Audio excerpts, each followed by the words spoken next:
7장 13절 14절입니다. 자, 우리 성경을 찾으셨으면 혹은 자막을 보시면서 함께 봉독하십니다. 다 같이요. 하나님께서 행하시는 일을 보라. 하나님께서 굽게 하신 것을 누가 능히 곧게 하겠습니다.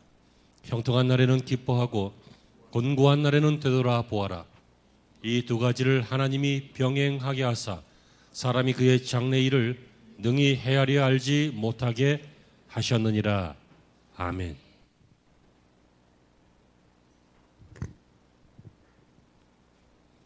할렐루야. 주 안에서 다시 뵙게 되어서 감사하고 반갑습니다. 좋은 주일 되시고 은혜로운 하루 되시기를 바랍니다. 여러분, 이 세상은 고개를 들어서 둘러보면 다 하나님의 충만하심으로 있습니다. 이 온 우주를 하나님이 지으셨기 때문이지요.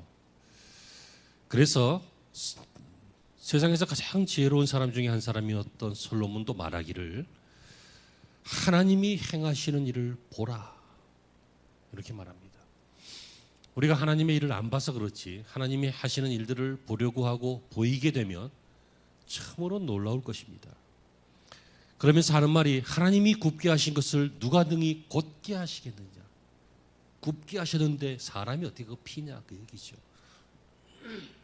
인간은 하나님이 행하시는 일에 그 어떤 것에도 그 무엇도 수정할 수 없는 피조물이고 하나님이 우리의 창조주이시다 라고 하는 것을 오늘 본문을 통해서 고백하고 있습니다. 그러면서 솔로몬은 우리에게 명확하게 하나님이 인생에게 행하시는 일 세 가지가 있는데 이 세 가지를 한번 보자, 이렇게 우리에게 제시하고 있는 것입니다. 하나님이 행하시는 일, 오늘 설교의 제목이죠. 무엇입니까? 미리 말씀을 드리면 하나님이 인생에게 행하시는 일은 형통한 날을 주시는 것입니다. 그리고 곤고한 날을 또 주시는 것입니다. 그리고 형통한 날과 곤고한 날이 언제 올지, 앞으로 어떻게 될지 장래를 알지 못하게 하셨다. 다시 말하면 하나님이 행하시는 것은 형통을 주시고 곤고를 주시고 장래를 모르게 하셨다 라고 솔로몬이 우리에게 말하고 있습니다. 여러분, 그러므로 우리는 이 솔로몬 지혜의 왕의 이 지혜를 이 시간 귀를 기울여서 함께 듣기를 원합니다.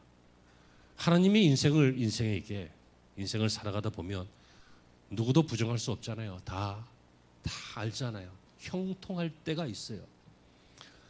하나님이 우리에게 형통한 날을 주시는데 그때는 기뻐하라, 이렇게 나오죠. 14절에 형통한 날에는 기뻐하고, 형통한 날, 번영의 날입니다. 혹은 일들이 잘 될 때입니다. 아니면 특별한 고난이 없이 평안할 때도 형통이라고 볼 수 있습니다. 이런 날들이 있습니다. 하나님은 인생에게 형통의 날을 주십니다. 그리고 말씀하시기를 그때는 기뻐해라, 이렇게 말하고 있습니다. 여기서 기뻐하라라고 하는 것은 즐거워하라, 재밌어해라, 행복해해라 그런 뜻이 아니라 그 날들을 더 좋게 해라, be good, 더 좋게 해라, 선하게 살아라, 만족하게 살아라 라고 하는 의미를 가지고 있습니다. 다시 말하면 하나님께서 우리에게 좋은 날을 주시는데 이 좋은 날은 좋다고 막 재밌어하고 즐기고 그냥 나만 행복하게 그렇게 사는 게 아니라 어떻게 하라고요? 인생이 형통할 때는 그 인생을 선하게 만들어라, 그 뜻인 것입니다. 왜냐하면 인생은 기한이 있고 때가 있고 우리가 알지 못하고 예측할 수 없는 이런 날들이 반복되는 것이 인생이기 때문에 그렇습니다. 전도서 3장 1절 이하에 보니까요, 인생은요 날 때가 있고 죽을 때가 있습니다. 심을 때가 있고 뽑을 때가 있습니다. 죽일 때가 있고 치료할 때가 있습니다. 돌을 던질 때가 있고 거두어 드릴 때가 있습니다. 안을 때가 있고 멀리 할 때가 있습니다. 찾을 때도 있고 잃을 때도 있습니다. 그리고 지킬 때와 버릴 때, 찢을 때와 꿰맬 때, 잠잠할 때와 말할 때, 사랑할 때와 미워할 때, 전쟁할 때와 평화의 때가 있는데 이것을 하나님이 주장하신다 라고 말하고 있습니다. 하나님이 우리 인생의 전 시간 동안에 모든 사건 속에서 하나님께서, 그것을 하나님의 주권이라고 하는데요, 하나님께서 주장하셔서 우리에게 형통한 날을 주시는데 그때 그날을 선하게 해라. 왜 주십니까? 인생 내가 하나님이라면 말도 안 되는 소리지만 참 섭섭하고 미울 것 같아. 자기 아들을 죽이기까지 사랑하셔서 구원하시려고 사랑하셔서 보여주시고 증명해 주시고 부르시고 선지자를 통해서 교회를 통해서 말씀을 통해서 전도자들을 통해서 하는데 이것들이 처단을 한다. 듣지를 않아. 인간들이. 얼마나 섭섭하겠어. 형통의 때 안 줬으면 좋겠어. 그냥 확 그러다 망해버려라.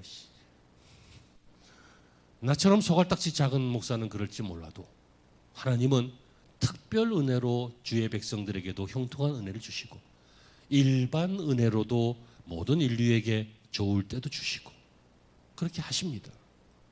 근데 목적이 있다는 거예요. 왜 그래요? 그때 좀 지혜롭게 살고 철들고 그래서 그때를 좋게 하라. 그때를 선하게 해라. 그때를 만족하게 해라. 라고 하는 의미가 있습니다. 형통의 날은요, 영적으로 평안할 때이죠. 또 육적으로 평안할 때에도 건강할 때, 사업이 왕성하게 잘 될 때, 가정이 물론 문제없는 가정이 어디 있겠습니까? 그런데 그런 것들을 잘 다스려서 평안해지고 부모가 혹은 부부가 혹은 형제간에 모든 주의 사랑 안에서 은총 가운데 있게 되고 사회적으로도 국가적으로도 좀 안정을 누리고 국제 간의 질서와 평화가 좀 안정되어지고 있는 그때를 선하게 좀 살아봐라 그 얘기예요.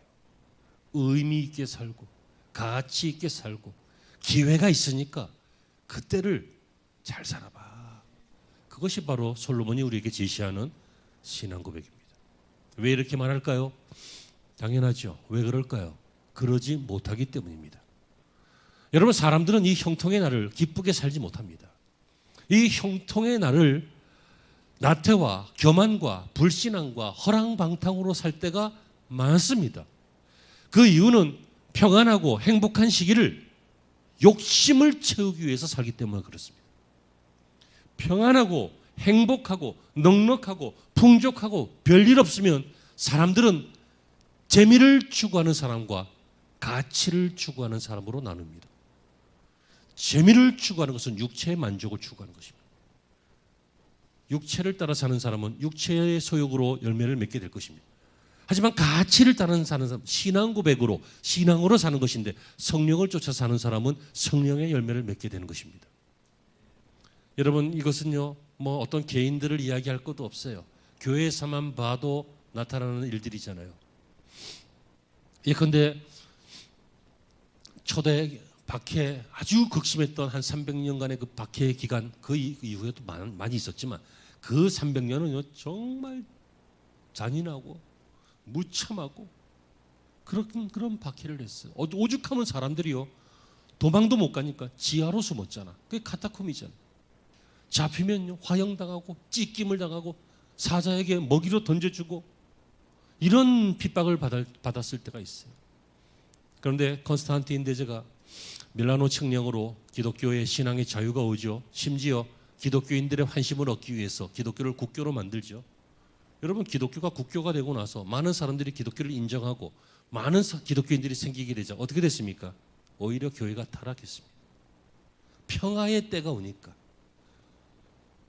형통의 때가 오니까 사람들은 이제 안주하기 시작했고 생각이 흐려지기 시작했고 핍박 속에서 견디던 신앙을 포기하기 시작했고 타락하게 되었어요.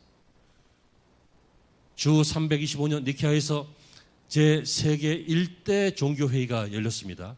신앙을 회복할 때 그때요 이 회의에 참석했던 주교들, 사제들, 신앙인들 중에 보면요 앞이 안 보이는 사람, 팔이 없는 사람, 다리를 절면서 목발로 짚고 온 이런 불구자들이 굉장히 많았습니다. 왜 그럴까요? 이들은 신앙 때문에 핍박을 받아서 그렇게 됐습니다. 그런데 이제 신앙의 자유를 얻고 니케아 종교회의를 열려고 할 때 모여라 했더니 이런 분들이 모이는 거예요. 여러분, 그런데도 참 이상하게도 그 이후에 기독교 교회는 신앙의 파수 때문에 불구자가 되기는커녕 오히려 이 신앙이 자신의 출세의 도구가 되고 권력, 힘의 도구가 되고 그리고 정부와 권력과 결탁하여서 종교가 왕을 세우고 종교가 각 정치에 영향을 미치는, 그럼으로써 이권을 치르는 그런 중세 시대를 보내게 되었습니다. 이 중세 시대가 한 1000년간의 중세 시대가 교회의 어둠의 시대다, 이렇게 교회사는 평가하고 있습니다. 영국에 블러드 메리라고 불리는, 피의 메리라고 우리는 그런 사람이 있었죠. 헨리 8세의 맏딸이었습니다. 이 여왕이 많은 사람들을, 기독교인들을 죽였습니다. 그러나 나중에 권력을 잃고 사라지게 되었고요. 그 이후로 그 감옥에서 풀려난 많은 사람들, 신앙 때문에 감옥에 갇혔던 많은 성도들이 풀려나고 사형장으로 간 사람도 있지만 가기 직전에 풀려나서 돌아온 주의 종들도 많았고, 영국 교회도요 아주 홍역을 치르고 핍박을 치루었습니다. 그러나 여러분, 그 후로 어떻게 됐습니까? 가톨릭 교회들과 영국 교회들이요, 가톨릭 교회들이 자꾸 교황의 영향을 받으니까 영국 교회는 교황의 영향을 안 받겠다. 그래서 프로테스탄트들이, 이 개신교들이 지배를 한 것도 아니고, 그러니까 저 사람한테도 하면 안 되고 가톨릭도 지배하면 안 되니까 어떻게 해야 돼요? 나라에서 교회를 지배하겠다. 그래서 만들어진 것이 이제 성공회라고 하는 것이죠. 그 영국 종교입니다. 캔터베리 대주교가 그들의 주교였고 왕의 지위를 받는 종교입니다. 핍박받을 때는 생명 버리고 몸이 부서지고 불구가 되어도 신앙을 지키던 사람들이 너무 이상하지 않아요? 자유를 얻었으면 너무 감사해서, 너무 행복해서 더 잘해야 될 거 아니에요. 그런데 조금 지나니까 안일해지고 허랑방탕해지고 생각이 무뎌지고 습관이 되고, 그래서 중세도 타락했고 각 나라도 타락하고 우리도 지금 그런 결과들을 여기저기서 보고 있고, 이런 일들이 생깁니다. 그러니까 형통한 날이 기쁜 날이라고 생각하지 말고, 형통한 날에는 그냥 기뻐하라, 뻔히 재밌게 살아라, joyful, 즐거워해라, 이걸로 끝나는 게 아니라 어떻게 해야 된다고요? 믿음으로 선하게 살아라. 믿음으로 내 이 형통의 날, 축복의 날들을 지켜내라. 바로 그 말이죠. 여러분, 우리는 이 형통한 날을 굉장히 중요하게 여겨야 됩니다. 굉장히 의미 깊게 여겨야 되고, 마치 갓난아이를 다루듯이 소중하게, 세밀하게, 조심스럽게 잘 다뤄야 합니다. 뭐 좀 잘 나간다고 막 성질 부리고, 잘 나간다고 막 돈을 뿌려버리고, 막 잘 나간다고 막 향락에 취해버리고, 막 잘 나간다고 내 밑에 사람이 없는 것처럼 아나무인하고, 좀 힘이 있고 권력이 있으면 그렇게 하는 게 아니라, 하나님이 나를 이렇게 축복하신 것은 이유가 있다. 분명히 있잖아요. 그 이유가 뭐예요? 선하게 살아라, 만족하게 해라, 비굿, 좋게 해라, 더 좋아지게 해라. 바로 그것을 목적으로 하기 때문입니다. 그러므로 여러분, 형통의 날을 준비 안 된 사람이 받게 되면 저주의 날이 될 수도 있습니다. 하지만 우리가 이렇게 말씀으로 미리 준비해서, 하나님, 내가 형통하려고 하는 이유는 뻐기기 위해서가 아니에요, 자랑하기 위해서가 아니에요, 이 세상에서 한번 떵떵거리고 살아보고 싶어서가 아니에요, 하나님의 일을 더 좋게 하기 위해서예요. 나와 내 가정과 내 후손들의 인생들을 더 가치 있게 하기 위해서예요. 하나님, 그러니까 내 수고와 땀 위에 축복을 주시옵소서 하면서 형통의 날들을 꿈꾸고 살고 그 날들을 얻어서 누리시라고요. 누리는 사람이 있잖아요. 분명히 누리는 사람들이 있어요. 자기 재주가 좋아서가 아니에요. 자기 재주가 좋아서 누리는 사람들은 교만해서 우리가 본받을 것도 없어요. 그런데 하나님이 주신 축복으로 누리는 사람들이 있잖아요. 우리 교회도 있고 저쪽 교회도 있고 여러분들의 삶의 주변을 찾아보면 있잖아요. 남이 그렇게 사는 것만 찾아보고 남의 모습만 보지 말고 여러분들이 그 주인공이 되시기를 간절히 소망합니다. 제가 농담처럼 얘기했으니까 진짜 농담인 줄 아십니까? 제 소원은 여러분들이 잘 돼서 내가 그 덕으로 사는 거라니까. 나한테 지금 좀 덕을 좀 해봐줘 좀. 뭘 좀 어떻게 좀 해봐봐. 지금 부끄러워서 말도 더듬네. 하지만 그거 사실 아니에요? 복음으로 사는 사람들은 복음으로 사는 것이 부끄러워서는 안 됩니다. 마땅히 복음을 위해서 살기 위해서 성도들이 잘 되고 형통해서 헌금하고 후원하고 지원하고 협력해서 이 하나님의 일들을 같이 해나가야 돼요. 어차피 인생은 드리느냐 뺏기느냐 둘 중에 하나예요. 내가 움켜쥐고 욕심으로 막 이렇게 하다 보면 뺏길 거예요. 막 사기꾼이 와서 오흥 하고, 사고가 나가지고 오흥 하고, 병원에서 막 의사 선생님이 오흥 하고서 막 변호사가 와서 오흥 하고 막 뺏기느냐 드리느냐 그 차이라니까요. 듣기 싫으면 듣지 마세요. 그냥 자르세요. 그냥. 깨달아지시는 분들은 꼭 간직해서 형통의 날들을 꿈꾸고, 만약에 형통의 날들을 살거든 더 좋게 살고, 그리고 그 꿈꾼 대로 이루고, 그것을 가지고 가문을 세우고 교회를 세우고 자녀를 세우고 나라와 역사와 민족을 세워나가시는 여러분들이 되시기를 바랍니다. 이 뜻이에요. 아주 쉽게 얘기하면 이 전도서가 교훈을 목적으로 하기 때문에 좋은 날에는 기뻐해라, 뭐 이렇게 끝날 것 같지만 그건 아니죠. 더 깊은 신앙의 의미가 있죠. 그것처럼 두 번째, 하나님이 행하시는 일은 곤고한 날을 주셔요. 그런데 그 곤고한 날에는 어떻게 돼 있어요? 14절에 되돌아보아라. 곤고한 날에는 되돌아보아라.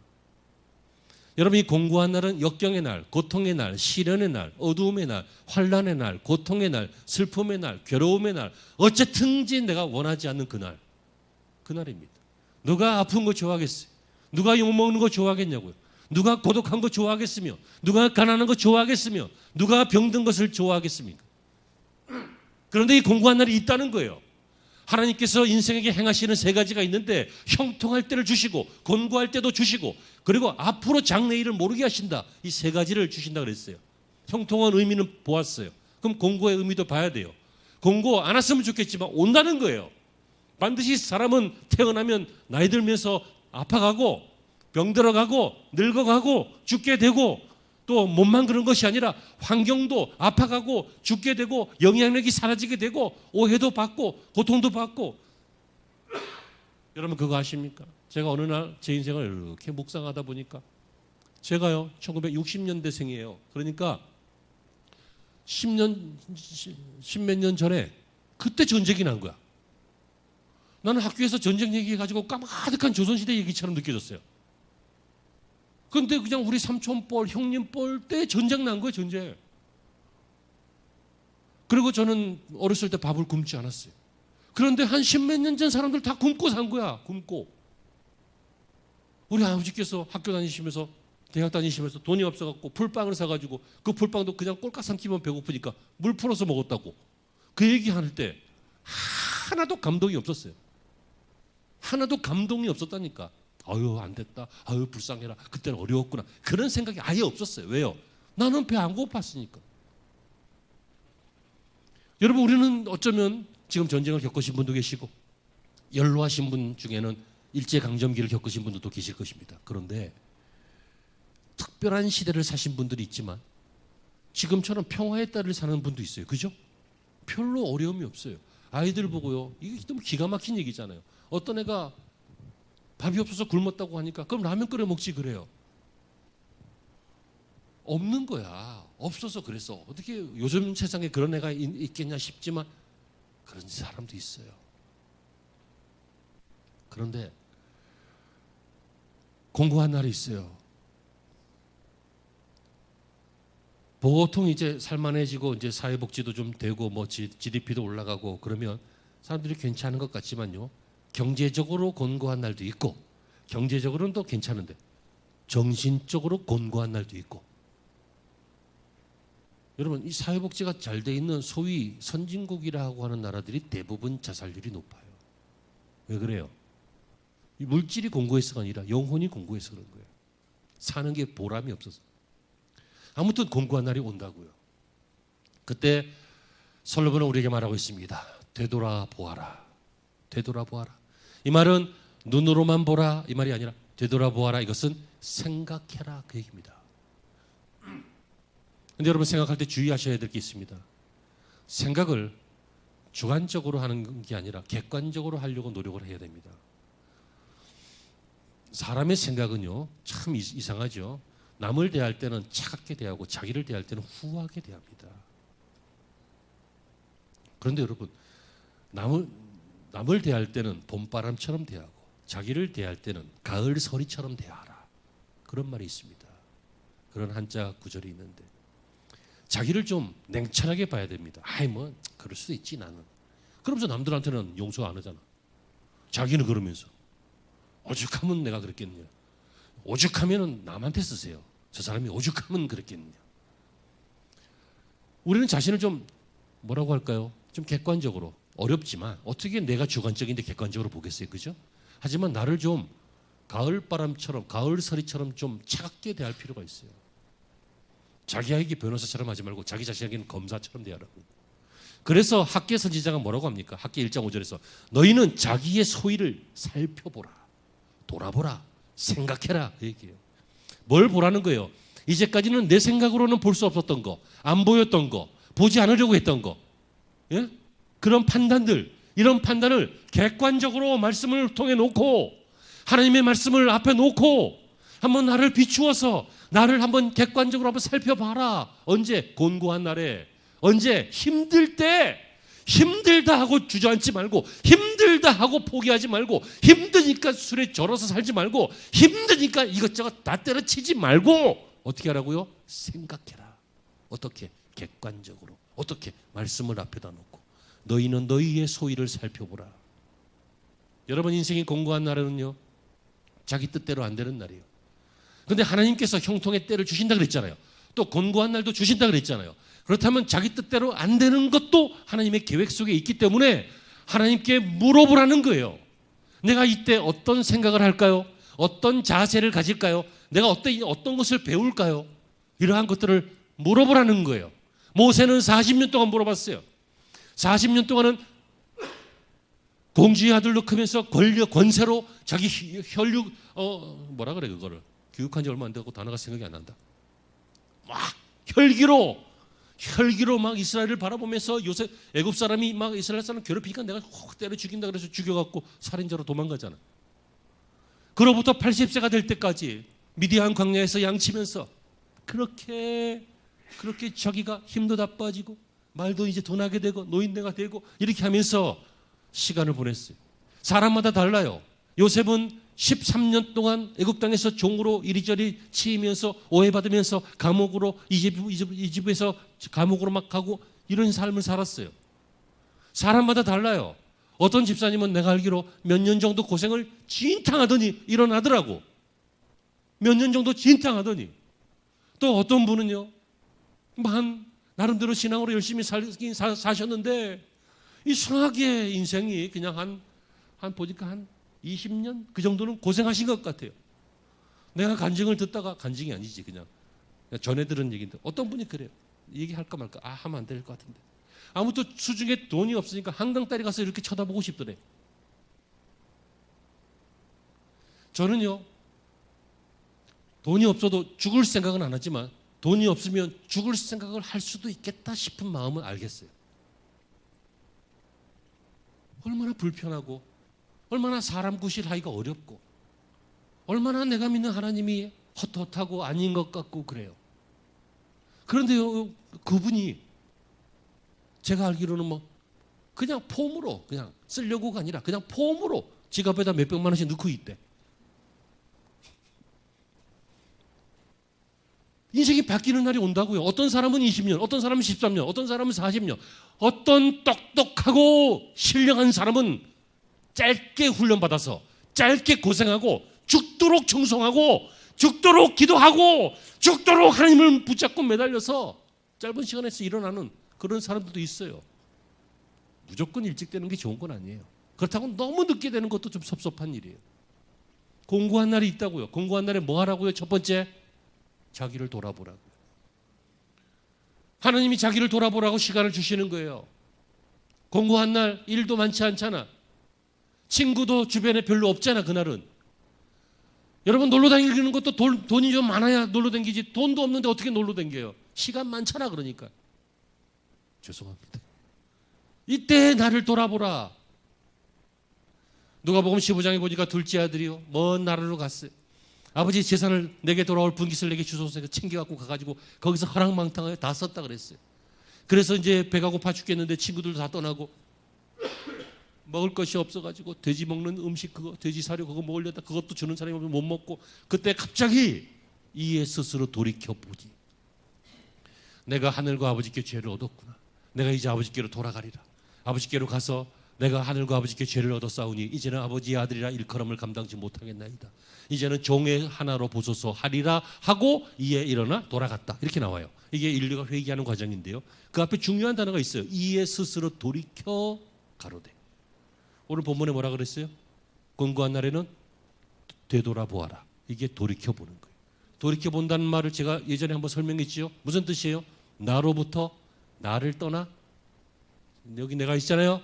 나로부터 나를 떠나서 나를 보는 거예요. 이게 객관하잖아. 내가 그냥 나 혼자 막 생각하면 아이 그럴 수도 있지. 아이 나는 못 배웠으니까. 아이 나는 가문이 안 좋으니까. 아이 나는 기회를 못 얻었으니까. 아이 뭐 나보다 나쁜 놈 더 많은데 뭐 이 정도면 됐지. 뭐. 얼마나 주관적이에요. 얼마나 꼴까봐라. 죄송합니다. 절대로 회복 못해요. 일어나야 돼요. 이에 스스로 돌이켜 가로되 나를 돌아보아야 된다고요. 비가 오고 바람 부는 게 나쁜 거 아니에요. 그래야 비로소 우리 집이 새는구나 알 수 있어요. 그래야 메꾸지. 무슨 말인지 아시겠죠? 자신을 보라는 거예요. 그리고 뿐만 아니라 이런 경험을 통해서 타인을 또 돌아보라는 거예요. 사람들을 돌아보라. 여러분 사람은 자기 배가 부를 때 남의 배고픈 사정 모르지요. 자기 환난을 당해야 괴로움을 당해야 비로소 비슷한 괴로움을 당하는 사람들을 이해하게 돼요. 예전에 교회에서요 어린아이가 죽었어요. 영아예요. 영아. 갓난아기보다 조금 큰 그런 아이가 갑자기 열나고 죽었어요. 엄마가 너무 충격을 받아가지고 장례를 치르러 갔는데 목사를 붙잡고 하는 말이 예수님이 나사로도 살렸는데 우리 아기 살아나겠지요. 넋이 나간 거예요. 그죠? 충격을 너무 받아가지고 아무리 위로해도 위로가 안 돼요. 완전히 정신병 걸리기 일보 직전이고 살짝 미친 것 같기도 하고. 그런데 이분이 나중에 힘을 냈어요. 어떻게 됐는지 아세요? 우리 교회 전사님 중에서 이 무슨 전사님 있는데 이분도 아이를 어릴 때 잃었어요. 그러니까 이분이 가서 그냥 특별한 말 안 해요. 내가 네 맘 안다. 그렇다고 해서 위로가 되겠어요? 그 다음 말이죠. 내 자식도 그렇게 갔다. 내 자식도 그렇게 갔다는 거예요. 그러니까는 딴 사람들은 몰라도 나는 네 맘 안다. 울어라. 그렇게 위로받고 그렇게 공감하고 아까 보신 영상처럼 공감하고 그렇게 하는 거예요. 하나님이 우리에게 권고의 날을 주시는 것은요. 이 공감력을 키우는 거예요. 세상에 제일 무서운 사람이 누군지 아세요? 힘세고 험상 굳은 사람이 아니에요. 사이코패스예요. 공감을 못하는 공감을. 저 사람이 왜 아픈지 왜 슬퍼하는지 무슨 생각이지 공감을 못하는 공감을. 저는요 참 이상한 면접을 봤어요. 압박 면접이라고 하는 거예요. 막 여기저기서 저기 면접관들이 쫙 있고 이 사람을 막 험한 말로 아니면 막 예민한 말로 막 질문을 막 해대는 거. 그러면 이 사람은 막 당황할 수밖에 없잖아. 모르는 것도 얘기하고 난처한 것도 얘기하고 막 그러면은 당황하잖아요. 근데 그것을 잘 뚫어내고 잘 풀어서 대답을 잘 하고 그런 사람에게 좋은 성적을 줘가지고 이제 회사에 입사시킨단 말이에요. 이런 사람들이 사이코패스라니까. 그 상황에서 어떻게 당황을 안 해? 그 상황에서 어떻게 냉정을 유지해요? 이상하게 회사들에서 요즘은 또 그 문제를 인식해가지고 안 그런 회사들이 생겨났어요. 근데 옛날에 한때 유행처럼 번졌잖아. 이 압박 면접. 그래갖고 딱 하면요. 뛰어나고 냉철하고 차가운 사이코패스를 뽑는 거예요. 공감하지 않는 사람. 권고한 적이 없었어요. 좋은 가문에서 태어났어. 좋은 학교 나왔고 자연스럽게 공부만 특별히 열심히 한 것도 아닌데 좋은 학군에서 그렇게 과외하면서 좋은 대학 나왔어. 좋은 직업 얻고 좋은 직장 다니고 그러니까 공감이 안 되는 거예요. 여러분, 정치인들이 여러분들의 아픔과 함께 하겠습니다 하는 말 중에 상당 부분은 사실이 아니라는 것을 여러분들은 아셔야 해요. 그런 사람들이 많은 것이 더 좋은 정치가 있는 좋은 나라가 되겠지만 그럴 수 없어요. 왜요? 태생이 달라요. 여러분들은, 죄송해요, 여러분들은 어디 뭐 길거리에서 거지 같은 사람을 만나면 관심을 갖고 애틋한 마음을 가지고 긍휼히 여기며 동정하며 그에게 시선이 갑니까? 하물며 우리도 그러기 쉽지 않은데 그게 될 것 같아요? 이상하게 오늘 설교는 원고가 되게 짧은데 시간은 똑같군요. 곤고한 날에 돌아보라. 뭘요? 곤고를 당해봐야 곤고를 당한 사람의 마음을 알고 그의 어려움을 함께 공감해서 공감력을 키워서 어떤 사람이 돼요? 사람을 살리는 사람이 된다고. 누가 사람을 살려요? 어려워 본 사람이 사람을 살려요. 누가 나눌 줄 알아요? 어려워 본 사람이 나눌 줄 알아요. 제가 좋아하는 형님 중에 아주 값진, 밸류에이블한 값진, 황갑진 형님이라고 목사님이 계시는데, 이분이 간증을 하는데 옛날에요, 자기 전도사 때 북한에서 내려온 것처럼 삐쩍 골아가지고 얼굴 새카매가지고 그렇게 고생하고 있을 때, 원래 그렇게 좀 생기셔서 좀 마르시고 키 크고, 어떤 권사님이 아이고 전도사님 왜 이렇게 못 먹었어? 왜 이렇게 말랐어? 아유 좀 잘 좀 챙겨 먹어 하고 가더래. 그냥 이 권사님은 부자라서 그 지갑에 항상 돈이 이만큼씩 있는데 아이고 좀 챙겨 먹어 하고 그냥 가더래. 공감하라고. 공감. 곤고한 날에는 공감하라. 하나님이 그 권사님을 정말로 사랑하셨다면 망하게 하셨을 거예요. 왜요? 그래서 다시 신앙을 만들어서 공감하는 사람으로 만들고, 만약에 그렇지 않다면 그냥 간과하셨을 거예요. 버려두셨을 거예요. 누가 필요합니까? 말 잘하는 사람? 아닙니다. 학력 좋은 사람? 아닙니다. 목사가 박사가 몇 개 있어가지고 학력 좋고 설교 정말 멋지게 귀에 잘 들리게 학구적으로 그리고 감동적으로 설교하고 할지라도 가난한 자 한 사람 돌아보지 못하고 지극히 작은 자 하나에게 내게 한 것이 내게 한 것이다고 주님이 하셨는데 평생 사람들 돌아보지 않고 경영만 하고 행사만 하고 그런다면 저는 그런 목회를 관두겠습니다. 한 사람이라도 사랑하는 사람이 있기 때문에 제가 지금 이 열악한 목회를 하는 거예요. 이게 경제적으로 말이 되는 짓이에요. 예? 10여 년 가까이, 여기는 한 6년 정도 돼. 이 시간 동안 이 정도 경제 규모로 이렇게 목회를 하고 있는 게 이게 말이 되는 상황이냐? 안 하는 게 맞는 거야, 이건. 경영학적으로는. 하지만 내가 뭐라고 나의 목회를 돕기 위해서 초창부터 오셔서 도우시고 함께 하시는 몇 사람 안 되는 여러분들 사랑하니까 죽기 전까지 그냥 이렇게 가는 거예요. 그러니까 나중에 헌신할 생각하지 말고 지금 헌신해서 빨리 교회를 정상화시켜 놓고 빨리 교회를 부흥시켜 놓고 다음번 행복 모임 할 때는 반드시 3명씩 전도하고 있어. 그리고 지금 연속곡 보면서 밤에 그냥 낄낄대고 그럴 때야. 붙잡고 기도하고 여러분들이 일어나고 여러분들의 경영이 일어나고 교회가 일어나고 우리가 서로 돌아보고 공감하고 기뻐하는 자들로 함께 기뻐하고 우는 자들로 함께 우는 그런 곤고한 시절을 잘 보내야 될 줄로 믿습니다. 곤고한 날, 이 날에는요, 우리는 두 가지를 또 봐야 되는데 하나님의 심판을 봐야 됩니다. 우리가 곤고해서가 아니라 세상이 곤고할 때가 있습니다.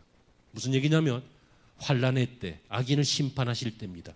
애굽을 심판하실 때, 아수르를 심판하실 때, 바벨론을 로마를 심판하실 때, 어떤 특별한 우상 숭배의 시절을 심판하실 때, 이럴 때 그 나라와 경제가 무너지고 전쟁이 나고 기근이 나고 해서 아주 곤고한 날을 보내는데 그 속에 우리도 같이 살잖아요. 그러니까 이럴 때가 있다고요. 이때 내가 왜 해피리면 이때 태어나서 우리나라 사람들 그런 얘기 잘하죠. 내가 조선시대 태어났으면 떵떵거리고 한자리 했을 텐데. 당신은 조선시대가 아니라 원시시대 태어나도 똑같은 사람이야. 그런 시대가 있단 말이에요. 시절이 곤고한 시절이. 그때 내가 왜 해필 이때 태어나가지고 전쟁통에 태어나가지고 내가 왜 이렇게 경제 나쁠 때 태어나가지고 내가 왜 해필이 한반도 끝자리하게 태어나가지고 할 게 아니라 이 곤고한 날을 살 때는 시대를 심판하시는 하나님의 심판을 보라는 거예요. 그 속에 내가 있지만 나는 심판의 대상이 아니에요. 아멘이 되시길 바랍니다. 하나님이 이 시대를 심판하실 때 여러분들도 괴로움을 얻지만 이 곤고한 날을 살지만 이 곤고한 날에 악인들의 심판을 보면서 자신을 구별하고 그 심판에 휩쓸리지 않고 하나님의 구원하심과 인도하심을 받는 인생을 살아라 라고 하는 뜻이요. 그리고 이 뜻은 결국 하나님께서 환난을 바꾸어 형통으로 역전시키신다는 말입니다. 여러분, 하나님께서 애굽을 심판하실 때 이스라엘 심판 안 하셨어요. 고생은 같이 했지만. 고생 같이 10가지 재앙 내릴 때 막 고생 같이 했잖아. 광야에서 막 고생 같이 했잖아요. 하지만 이스라엘 심판 안 하시고요. 물론 그 출애굽 시대는 광야에서 죽었지만 그 다음 세대는 결국 가나안 땅에 들어가게 하시잖아요. 하나님께서 이 어려운 시대를 살고 아무리 뭐 독재 정권이 어쩌고 뭐 세계 경제가 붕괴되고 IMF로 파산되고 많은 일들이 있다 할지라도 그 속에 있는 하나님의 사람들은 곤고한 날이 역전되어 형통한 날이 되는 것을 믿고 기다리고 보라는 거예요.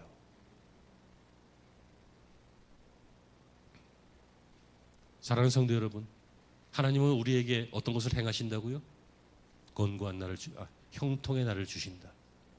그때 어떻게 하라고요? 네, 자기를 돌아보라. 하나님은 우리에게 형통한 날 그때 어떻게 하라고요? 기뻐해라, 좋게 해라, 선하게 해라. 그리고 곤고한 날을 주신다. 그때는 어떻게 하라고요? 자기를 돌아보라. 타인들을 공감하고 돌아보라. 그리고 역사를, 시대를 돌아보라. 그리고 역전할 수 있다는 것을 믿고 돌아보라. 자, 마지막입니다. 하나님께서 우리에게 마지막으로 하시는 일은 무엇입니까? 장래일을 알지 못하게 하셨다. 14절에 이 두 가지를 하나님이 병행하게 하사, 형통과 곤고를 병행하게 하사, 하나님이 사람이 그의 장래일을 능히 헤아려 알지 못하게 하셨느니라.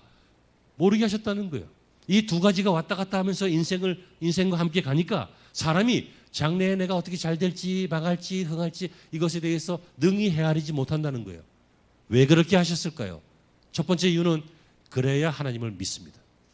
사람이요, 믿을 만한 것들이 많이 있으면 하나님을 믿지 않습니다. 보니까 딴 사람들은 70년 80년 사는데 나는 우리 할아버지도 120살 살았고 정주 할아버지도 120살 살았고 우리 아버지도 120살 살았으면 지도 120살 살 줄 알지. 그죠? 그렇지 않겠어요? 그러니까 믿을 만한 구석이 있으면 하나님을 안 믿어요. 자기를 믿어요. 5대째도 부자, 4대째도 부자, 아버지도 부자, 나도 부자 하는데 사는데 아무 문제 없어. 앞으로도 그럴 거야. 그렇다면 하나님을 믿지 않아요. 인생은요, 좋은 미래를 확신하면 하나님을 믿지 않아요. 아니라고 할 거 없어요. 좋은 미래가 왔을 때 중세교회가 타락했다고 했잖아요. 뿐만 아니라 반대로 생각하면 이 좋은 것을 알아보려도 문제지만 나쁜 것을 알아보려도 문제예요. 나쁜 것을 알면 낙심해요. 그죠? 절망해요. 그리고 공포를 가지고 불안하게 돼요. 그래서 인생의 곤고한 날을 당하게 되면, 곤고한 날밖에 없다고 미래를 알게 되면 인생은 산 게 보람이 없어요. 그러니까 네 인생의 앞날이 형통할지 곤고할지 알지 못하게 하셨다는 거예요. 그래서 우리가 하나님과 더 가까울 때는 형통의 기회도 주시고, 자기를 돌아봐야 될 때가 생기면 곤고한 날도 주시는데, 이것을 능히 헤아리지를 못하고 있다는 것만 알고 미래를 모른다. 그래서 우리는 미래를 모르기 때문에, 장래일을 알지 못하기 때문에 곤고할 날을 주실, 그때에 피할 길도 함께 주실 하나님을 신뢰하고, 형통할 날을 주시고 또 주셨던 하나님을 믿고 신뢰하면서 하나님만 믿고 산다는 것입니다. 사랑하는 성도 여러분, 말씀을 맺습니다. 모든 것이 하나님의 손에 있습니다. 형통의 날이, 권고한 날이, 미래에 모르는 날들이 하나님의 손에 있습니다. 더 늦기 전에 여러분, 인생이라는 것은 결국 하나님을 의지해야 하는구나 라고 믿고 고백하십시오. 내가 열심히 사는 것이 나쁜 거 아니지만 열심히만 살면 안 됩니다. 하나님을 의지하고 살아야 합니다. 사랑하는 성도 여러분, 하나님께서 행하시는 형통의 날, 권고의 날, 모르는 날들을 힘들게 살지 마시고 버티지 마시고 혼자서 가지 마시고 항상 하나님과 함께 동행하시기를 주의 이름으로 축원합니다. 기도하시죠.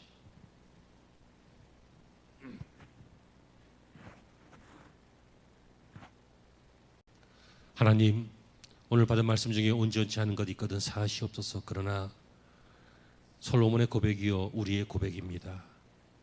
하나님만 의지해야 삽니다. 하나님 안에 형통과 권고와 미래가 다 있습니다. 하나님을 참으로 의지하게 하여 주시옵소서. 입술만이 아니라 이제부터 실제로 숨 쉬는 것까지도 의지하고 걷는 것도 의지하고 조금 일하는 것까지도 다 의지하게 하여 주셔서 하나님의 손길로 인하여